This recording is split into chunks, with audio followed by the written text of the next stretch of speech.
Welcome to Roosevelt Live. This segment of the show, we're going to talk about something that's actually been ongoing for a while. It's kind of strange and bizarre at the same time.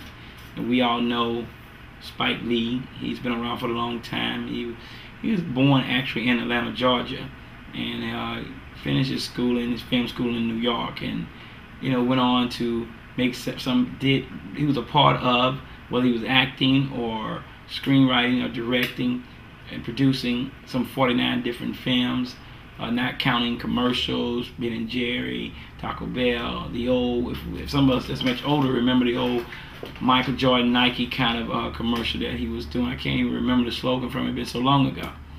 But in the past year or so, I remember he had a feud a while back with Clint Eastwood. He was upset about a movie Clint Eastwood was doing, which I never really understand too much why people are upset about what someone else is doing, because it's not them, and I think that they should mind their own business a lot of the time. But he had some type of feud a couple of years ago. I remember hearing about with Clint Eastwood, kind of words back and forth about movies that Clint Eastwood was making, which, hey, look, if you're making a movie and it's a crappy movie, then no one is going to actually see it, and if they do see it, they'll probably stop looking at your movies. If you make a movie and it has some stereotypes in it, because everything we do is stereotyped in some way, there's nobody out here truthfully can say that they don't stereotype, because they all do. I think as long as you know who you are as a person, that really should be the only thing that counts. We're the only race of people that seem to think that if one person do something, it somehow affects all of the African American community, which makes no sense. It's about 13% of African Americans in this country, and somehow people think that if someone does something, it somehow touches me and the next person. I think that's ridiculous. We are individual people, and individually we have different opinions and different feelings and different thoughts. So for someone to keep saying that, this is a problem, this doesn't make any sense to me. I just can't understand why people are making a big deal out of some of the stuff that Tyler Perry and Spike Lee actually Spike Lee is going after Tyler Perry, and he's coming after him hard. He went after Oprah Winfrey, he went after Whoopi Goldberg, and now he's just fixated on Tyler Perry, to the point where he's worried. He wants to tell everybody that the house in one of Tyler Perry's movies was Tyler Perry's home. So what if his home? I didn't know it was his home. It didn't have no sign on it. So I don't know. He went out of his way to let people know that he has his own jet. So what if he has a jet? He made a lot of money, and the character Madea is a good character, and it's funny, and it's entertainment. And for people that can separate entertainment from reality, facts in life, it's entertainment.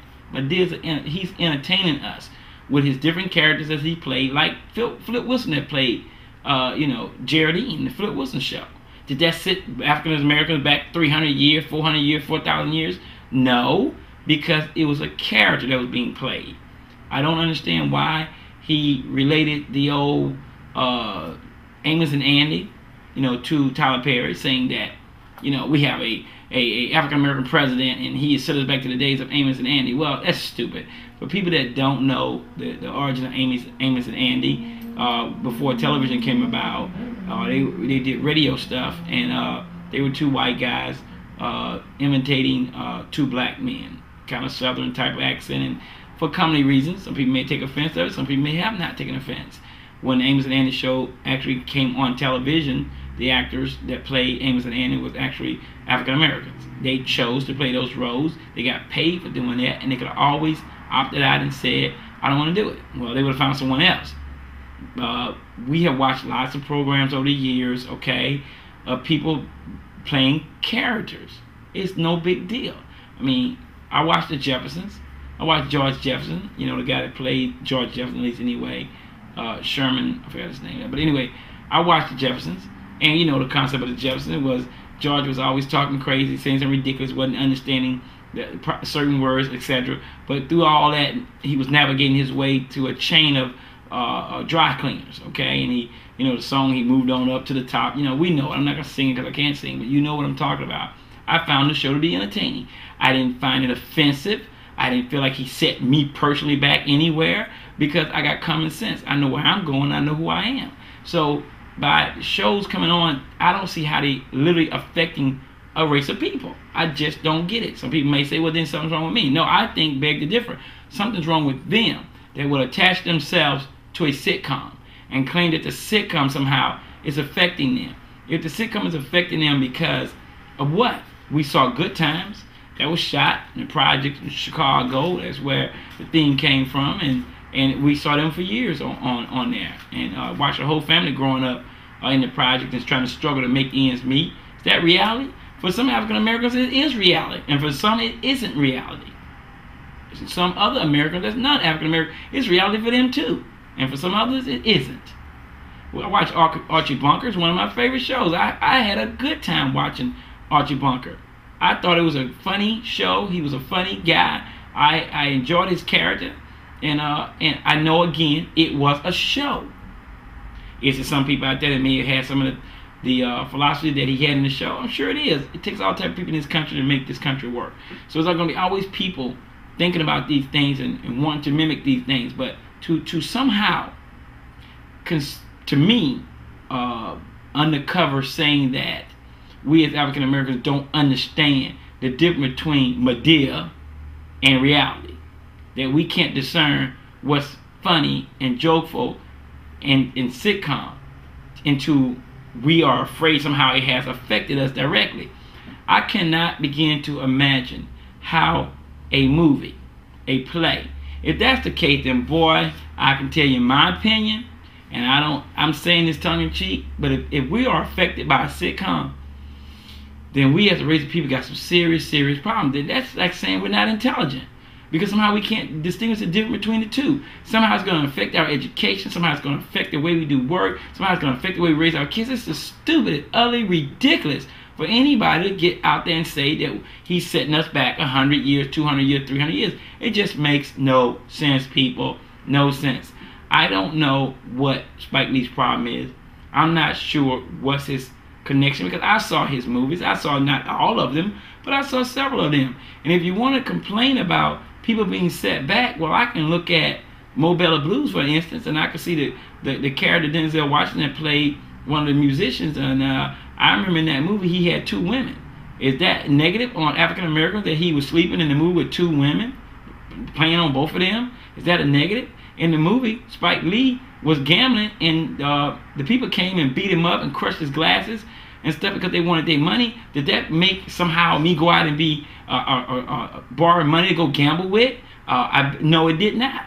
I mean, I can look at all kinds of movies. I can look at School Days in the movie. I mean, I'm just throwing out segments of it, but in the movie where the guys were always stereotyping each other in that movie and doing all kind of bizarre things, and you know, it's the same stuff over and over again. I can look at Do the Right Thing, same thing. I mean, he cast his sister in these. I mean, she's got to have it at least. He cast his sister in that role. She was in the role in Mo Bella Blues as well, and she's got to have it. Was the people that don't remember the movie, just segments of it. It was a movie of a woman that seemed to not be able to concentrate on one individual man, couldn't make up her mind on what she wanted to do, and she didn't know who she wanted to be and who she didn't. Is that the mind of every African American? I would believe 100% that that's not. So I don't know if Spike Lee think that he's smarter than everybody else, that somehow that he's able to navigate through life and we're not. And people whining and crying about how it's setting us back. We're not a tribe of people. We're individual Americans with individual thoughts in our own minds. Maybe some things we don't like about the Tyler Perry pictures. Maybe some things we don't like about the Spike Lee pictures. I just don't know how come people think it sets us back. First of all, I don't like the fact that people use the word us. I'm not connected to other African Americans unless they're my sisters or brothers or parents or cousins. Other than that, I'm not connected to them. They're individual people as I am an individual. And I don't like being connected. I don't like the people keep using the word us and we and ours, because we're not connected like that. It's just stupid to me. So that means that white America, when Archie Bunker was on, somehow they were able to navigate from comedy through the truth, and we're not. Well, that's saying a lot for the African American community. That's how we're going to view things that we somehow don't have the intelligence enough to know. All of a sudden, you're in college and you're doing good, and all of a sudden you watch a Tyler Perry movie and you quit college and go get a gun and start riding around the neighborhood and threatening to shoot people. They get for real. If that's the case, then Terminator, we would have killed everybody by now. Because in the Terminator, Arnold Schwarzenegger came into the police station and just shot the thing to death. So if we that susceptible to anything we see on TV, and we don't have brains enough to know what's real and what isn't, that's to me what I get from what Spike Lee is saying. Stop hating on Tyler Perry.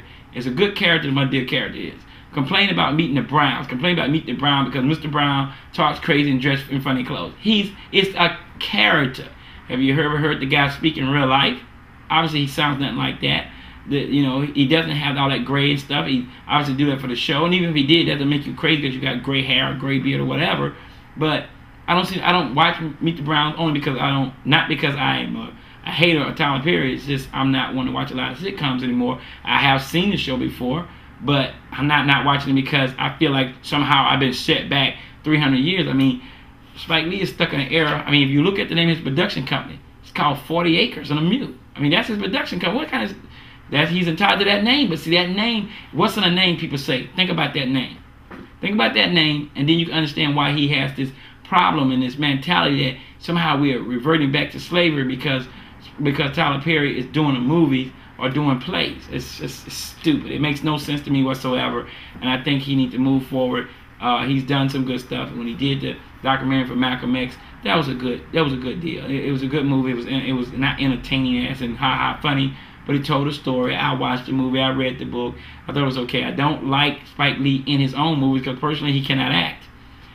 So I would like to see him not interject himself into these movies, but stay on the outskirts and do his producing or his directing or his screenwriting. But putting himself in movies, he's just not a good actor by no stretch of the imagination. Neither am I. That's why I'm not trying to get in anybody's movie.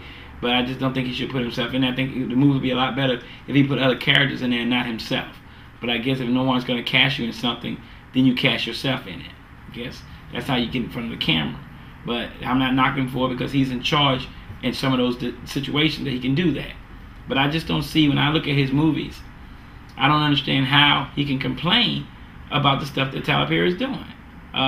He's not the only one, but he's the only one loudly, out there going, let's the old Rodney King thing, why can't we just all get along and respect other people? He's not doing anything illegal. It's comedy, people. And I find it very funny. And every time there's a play in town here, I make sure I have front row seats. Every time the movies come out, if I can't get to the movie, I make sure I get the DVD. Because I find the movies enjoyable. We're in a bad economy. Things are not going good. Gas prices skyrocketed. I heard some place right here in the Tampa Bay area is at $4 a gallon. I don't know what that's at because gas price shouldn't be that high. Somebody's taking advantage of the system. Through all that, do we really need all this unnecessary controversy about who should be doing what and why is this happening and calling the man all kinds of names and complaining about his movies and complaining that it has no value? And I find some of the stuff that Tyler Perry says very educational. I think he has little messages in his movies, and if you watch closely and pay attention, every time I watch a play or a movie, I've always gotten something out of it. It seems to be interesting. I laugh a lot at them, but then there's little parts in there that actually can hit home, that actually will make sense, that actually make you stop and think and say, I remember that, or wow, I never knew that. I think it has value to it. But these are, of course, this is Roosevelt Live, and this is a show about opinions, and these are mine, and mine only. So, that's where that goes. But I'm just a little bit concerned that this stuff just keeps on rearing its head over and over and over again. And then, people sticking microphones in front of, Spike Lee's face, and he's just repeating the same thing. Leave the man alone. He's making plenty of money. If he has a jet, so what? It's his. He didn't steal it. He paid for it. If he put his own house in a video, so what? You put yourself in a video. The house didn't have to act. All he was doing is sitting there. No one really knew. Maybe some people did, but I don't follow Tyler Perry so close to I know that he was using his own house. Maybe during that time, it was cheaper to use his house. I thought, he didn't have to rent it because it was his. And if he messed it up, he didn't have to pay for anything because it was his. So what's wrong with that? I believe that Spike Lee probably lives in a pretty nice home himself. And I would hope that through all these years since 1983, and I think his first, 1983, I think that some 27 years or whatever it's been, I hope that he's made quite a bit amount of money himself. And is enjoying the luxuries of life and not criticizing other people that choose a different path. I like him as their character. I hope the character stays around forever.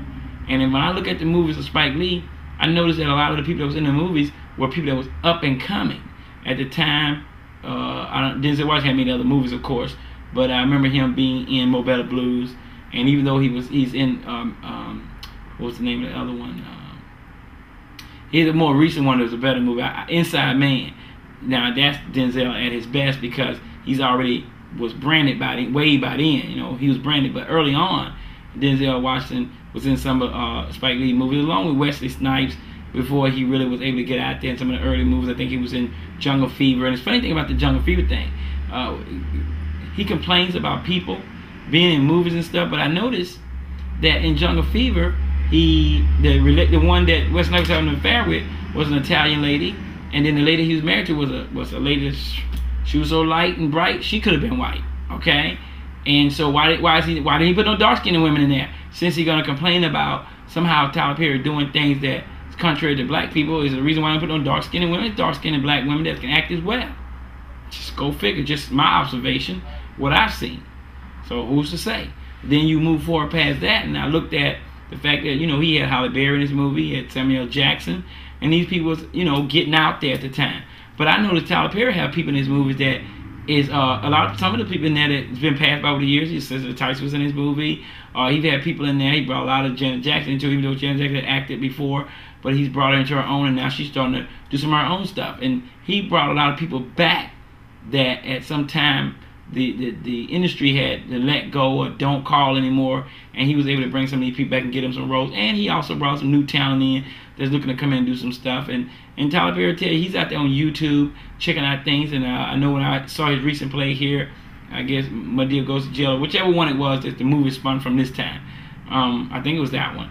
He had a couple of fantastic singers that my understanding is he found them on YouTube, and boy could they sing. And just to be called and then go on the road with Tyler Perry, that's a big deal. It really is huge. I like the guy. I like his movies. I like what he stands for. I haven't seen Colored Girls. I haven't seen some of the most serious movies, but I like the comedy stuff because it makes me laugh personally, and I enjoy it. And every chance I get, I'll be watching. I don't know nothing about what Spike Lee is talking about other than I just think you need to stop hating on that man. Spike Lee came from a different era. His era has come. Yes, he's been busy. So it's not like he hasn't been busy. Last thing I saw was for 2010, but we're just in 2011. So he's been busy out there, but he's bringing another look to the system. I mean, I've heard him complain about other people. I think something like Oprah Winfrey trying to claim they sold out or something. I don't know what that's supposed to mean. Sold out in what way? I mean, what does that mean? You sold out? I don't never understand that. Oprah Winfrey has a right. I don't watch Oprah Winfrey show. I'm not an Oprah Winfrey supporter. I don't dislike her.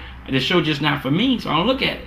But anytime somebody, irregardless of what color they are, was able to bring themselves up through the ranks and create the kind of buzz she created, and having her own show, and then using her brains enough to go in and not only have her own show, but then turn around and make sure she had her own production company. So she made sure she was in charge, and now she's going from that. And after 25 years being on the air, she bought a whole network, so she can do whatever she want to do. That's what I call being smart. That's a smart move. You can afford to buy a network. Wow, it used to be. I think there used to be this Discovery Channel, one of them. It used to be named something else before she bought it and called it OWN, Oprah Winfrey Network or whatever it stands for. I think that's great. What is he complaining about? I don't understand what this guy don't like. He wants everybody to be just like him, only can do what he do, say what he say, act the way he acts. I never saw another Tyler Perry movie where I saw nobody in the projects. I never saw the movie where I saw nobody out there, selling drugs. I don't recall seeing any of those movies. I don't recall. I can't 100% be sure, but I know the ones I've seen, and I think I've seen basically all of them. I never see nobody out there doing those kind of things. And if anything does happen, it looks like it's a lesson to be taught in all the movies. If people are doing things to people they shouldn't, it's a lesson to be taught. If you watch Tyler Perry plays, he'll always have this thing where he stops in the middle of the play and actually start playing himself for a minute. He'll get out of the woman's voice, go to his own voice, start talking about things that are important to people in life. I find it very deep. And I find it very important. And if I was Tyler Perry, I would tell Spike Lee, look here, man. You got short man syndrome. Whatever your problem is, you have your followers, I have mine. This is entertainment, sir. You know entertainment. I mean, you sit at the court side of all the Knicks games and you scream and holler and scream. You got all the stupid Knicks clothes, hats and jerseys and tennis shoes. I mean, this guy's 54, 55 years old, and he's dressed like he's 22. He's out there screaming and hollering all this crazy gear on and jumping around. So he knows what entertainment is. He loves the Knicks in New York and everything about it. So why can't you let Tyler Perry do what he do? He's going to do it anyway. The money is rolling in, people. And just for people that say that they're affected, well, the numbers came out this weekend. And Tyler Perry's new movie opened, came in second place with $25.8 million Somebody went to the movies and they say, "Oh, Tyler Perry movies only for black people." Well, I don't believe that. Do I believe the majority of people that go is African American? Of course I believe that. But somebody made $25.8 million this weekend. Now, were they all black? I think not. And if they were, then they must be supporting Tyler Perry, because there's some serious numbers. Now, I saw where Inside Man made $88 million. Over what? If that's the case, is that a lot of money? It's a lot of money to you and I. But if that's all it made throughout its duration, then I got to tell you, Spike Lee needs to go back to, because some of his movies I saw only grossed 1.9 million. That's a flop, people. If you got a movie out there that grossed 1.9 million, that's a flop. Period. No way, two ways talking about it. If that's all you got out of the movie, you took more than that to probably make the freaking movie. You got to bring in the dollars. People are seeing Tyler Perry. They are enjoying the movie. People are going to the plays. I love the plays. Every time they hit the Sun Dome, I'm there. Enjoying them. Liking them. Just like when I was out in Vegas and I went to plays out there. I didn't say, when I went to see Phantom of the Opera, I didn't say, Phantom of the Opera, I guess now I'm going to go and do some of the stuff they did in Phantom of the Opera. That was a good play, Phantom of the Opera. I enjoyed it. Ticket was very expensive. I mean, not like a Tyler Perry ticket. I think we paid $200 a ticket out there. But I was there. And I'll be at the Tyler Perry next picture that comes. If he comes back to the Sun Dome, I'll be there again. Because I enjoy every second of it. And I don't dislike Spike Lee either. I just think the man needs to stop barking up and complaining about Tyler Perry, complaining about setting black people back 100 years, and complaining about we have a black president. What the president of the United States got to do with a Tyler Perry picture? I bet you President Obama watched Tyler Perry too.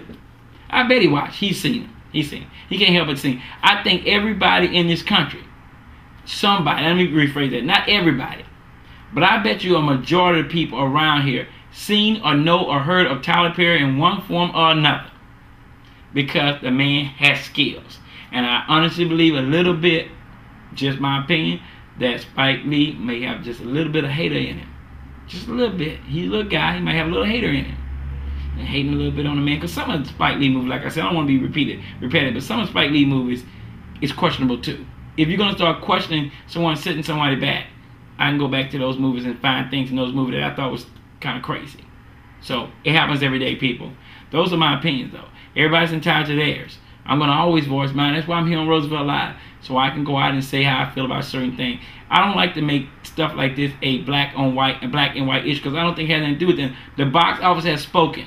$25.8 million this past weekend. Easter weekend, people. The box office has spoken. We don't have to ask ourselves whether or not he's doing a good job or not, because the numbers tells the story. 25.8 million was made on one weekend for the Tyler Perry movie. I'm not sure if that number has ever been breached on any Spike Lee movies. Maybe that's the problem. Can't get to those numbers. But he has nothing to be upset about. He's done good work. Like I said, he's last some 27 years out there. Maybe even longer. But now it's Tyler Perry era. And in this bad economy, when things are terrible and everybody's struggling, you need to laugh sometime. That'll keep you from crying, I'm telling you. Sometimes you need to laugh. You can't be frowning up all the time. It's not good for you. All that frowning give you wrinkles, people. Smile a little bit, exercise those muscles in your face, and stay young looking like me. Those are just my opinions. I'm Roosevelt with Roosevelt Live. We're on Tuesdays now, people. Whoever out there listening, watching, or will be, we're on Tuesdays, 6:30. Back on Fridays, 6:30 again to 7:30.